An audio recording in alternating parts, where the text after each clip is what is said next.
মার্কিন president Donald Trump দাবি করেছেন ইরানের শীর্ষ নেতৃত্ব কার্যত ধ্বংস হয়ে গেছে। দেশটির সর্বোচ্চ নেতৃত্ব এখন আর কার্যকর নেই। এমনকি তিনি বলেছেন নতুন সর্বোচ্চ নেতা আয়াতুল্লাহ মোস্তফা খামেনি হয়তো নিহত হয়েছেন বা গুরুতর আহত অবস্থায় রয়েছেন।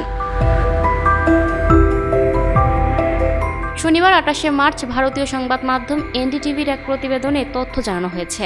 মিয়ামিতে অনুষ্ঠিত এক সামিটে ট্রাম্প বলেন ইরানের নেতারা মৃত, তাদের সর্বোচ্চ নেতা আর নেই।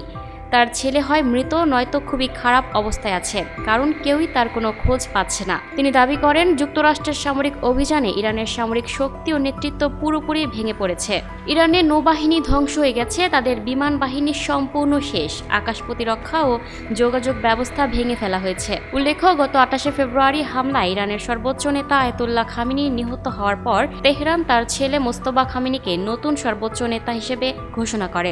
তবে ঘোষণার পর থেকে তাকে জনসম্মুখে দেখা যায়নি। বিষয়টি নিয়ে বিভিন্ন মহলে জল্পনা তৈরি হয়েছে। মার্কিন কর্মকর্তাদের দাবি যুদ্ধে মোস্তফা খামেনি আহত হয়েছেন। একই সঙ্গে ইরানের সামরিক বাহিনী ও রেভলিউশনারি গার্ড কেন্দ্রীয় নেতৃত্ব ছাড়াই পরিচালিত হচ্ছে।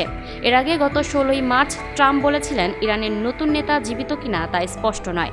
হোয়াইট হাউসে এক অনুষ্ঠানে তিনি বলেন সে বেঁচে আছে কিনা আমরা জানি না, তবে তাকে কেউ দেখেনি, যা অস্বাভাবিক।